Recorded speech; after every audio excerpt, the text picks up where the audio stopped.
Standard 12th में ओसी में last video में हमने इम्पोर्टेंस ऑफ स्टाफिंग के बारे में देखा था।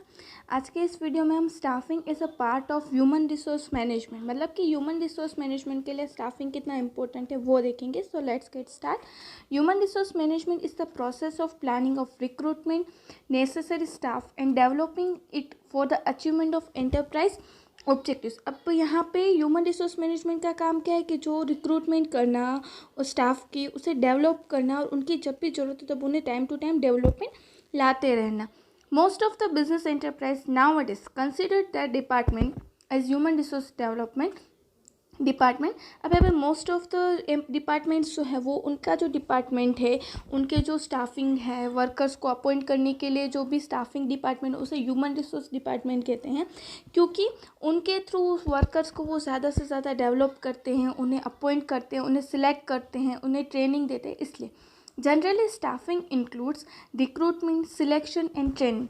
It also includes materialistic facilities, progressive wage system, employees welfare with while human resource management include growth and development of personnel. अब स्टाफिंग में क्या होता है कि हम वर्कर्स को अपॉइंट करें, उन्हें सिलेक्ट करें, उन्हें ट्रेनिंग दें, एज वेल एज उन्हें फैसिलिटीज़ प्रोवाइड करें, प्रोग्रेसिव वेज सिस्टम प्रोवाइड करें, ये सारी चीज़ें।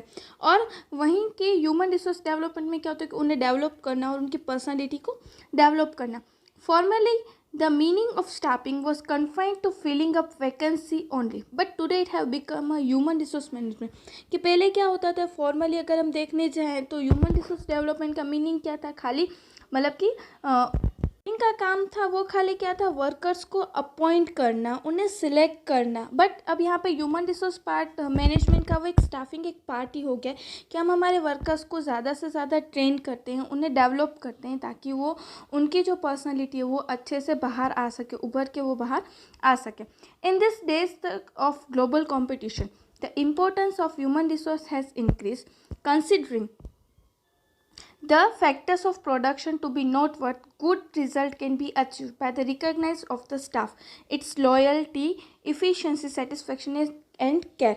अब यहाँ पे क्या करते हैं, हम वर्कर्स को इम्पोर्टेंस ज़्यादा से ज़्यादा दी गई है नाउअडेज, क्योंकि हमें पता है कि हमारे जो वर्कर्स हैं वो हमारे लिए ज़्यादा से ज़्यादा काम करेंगे। अगर वो बिज़नेस में लॉयल हैं तो हमारे बिज़नेस की प्रोडक्टिविटी बढ़ेगी, वो बेटर रिजल्ट आएगा, हमारा प्रॉफिट बढ़ेगा, एज वेल एज हमारी गुडविल बढ़ेगी, ये सारी चीज़ें जो है वो इम्प्लीमेंट होगी। इसलिए यहाँ पे वर्कर्स को एक इम्पोर्टेंस दी गई है, उनकी लॉयल्टी को, उनकी इफ़िशिएंसी को, उनकी सेटिस्फेक्शन को ज़्यादा से ज़्यादा हम क्या करते हैं, इम्पोर्टेंस देते हैं वर्कर्स को कि वो और भी ज़्यादा अच्छे से काम कर सकें। The process of human resource management can be divided into 2 parts. अब यहाँ पे हमें process of human resource management जो दी गई है वो यहाँ पे 2 पार्ट्स में डिवाइड की गई है। अब यहाँ पे फर्स्ट पार्ट दिया हुआ है concurrent with manpower planning. First point यहाँ पे to plan for required staff in organisation and increase the staff through new appointment.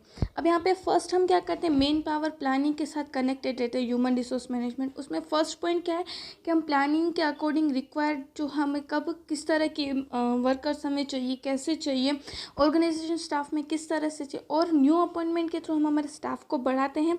फिर according to the time and situation necessary and selective reduction in staff, कि जैसे जैसे time होता है, जैसे जैसे सिचुएशन आती है, तो अगर कोई अननेसेसरी अगर स्टाफ है तो उसे हम कम कर देते हैं, उसे हम निकाल देते हैं।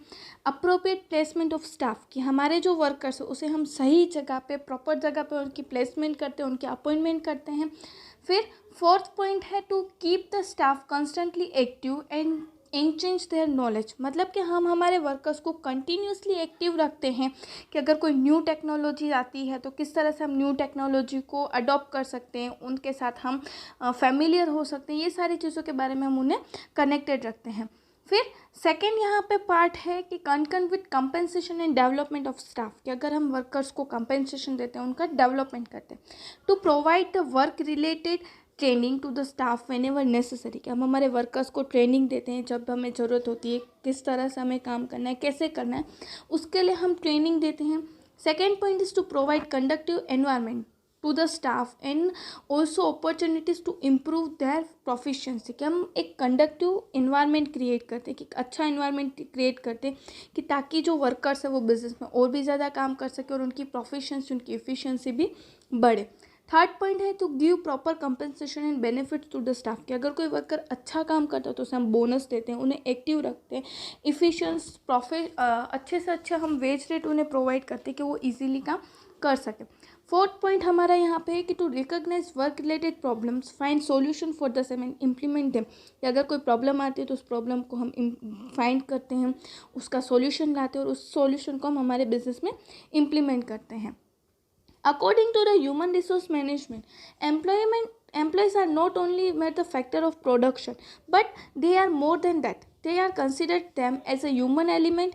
Management principles and functions are adopted to create stable staff. This reduces the labor turnover rate. It increases the efficiency and job satisfaction of employees, by which organization objective and employees objective can be achieved. अब यहाँ पे business में employ एक factor of production नहीं but एक human element है कि जिसके थ्रू हम हमारे टारगेट्स और हमारे गोल्स को हम इजीली अचीव कर सकते हैं।